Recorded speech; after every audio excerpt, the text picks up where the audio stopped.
having followed the career of these guys, I have to say they took another big step, and this album to me is very individual.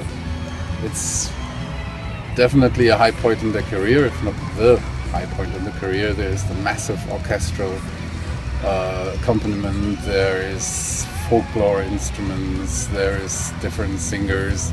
It's a massive undertaking. I like the topic, of course, and I was really impressed listening to the album.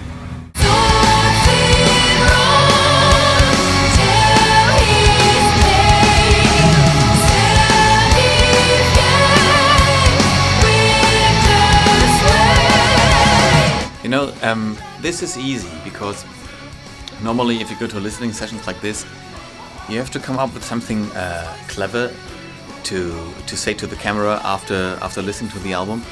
This has been easy because this album is amazing. Even for Leaves' Eye standards, this is another league. They did something that's beyond comparison because they did a leap that's not usual for a band in existence for more than 12 years now. They did a lot of albums so far, but this album is something special because it's a journey, and they take you on a journey back to Norway, back 1,300 years ago, and this album has everything. It is metal, it is folklore, it is a soundtrack.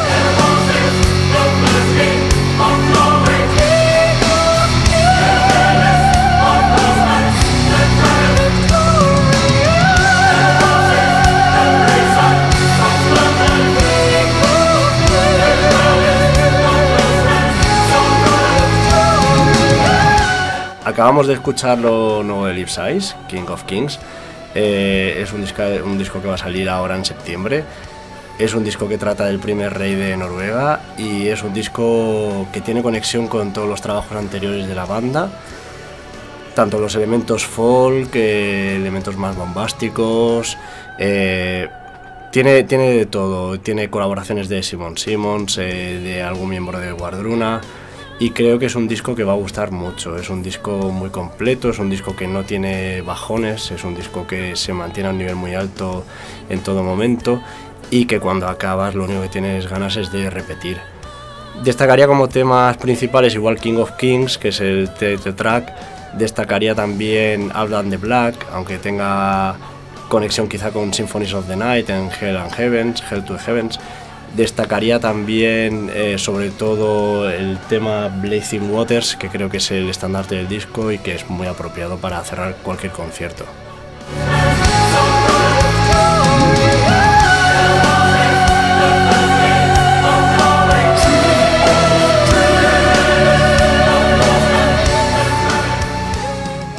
I think it's fair to say this is probably Leaves' Eye's most ambitious record, which is saying quite a lot, but at the same time they've obviously been able to use the resources available to them much better this time, and everything fits together a lot more cleanly and succinctly, so it's being used far more to get across the ideas than I think previous records have done. You can kind of hear that in particular in some of the later tracks. So if you take a song like Blazing Waters, there's an awful lot of ideas flying around, and there's an awful lot of musical sources for all that. Some of it's heavy metal, some of it's a long way afield from heavy metal, but it's all working towards the same goal. And despite the fact that you have different keys and different time signatures and very complex arrangements, and as well as drums, guitars, etc., you've got choirs and orchestra and so on and so forth, and it all fits together very, very cleanly, and it's not there's no rough edges. It's very, very upfront and all about the good idea.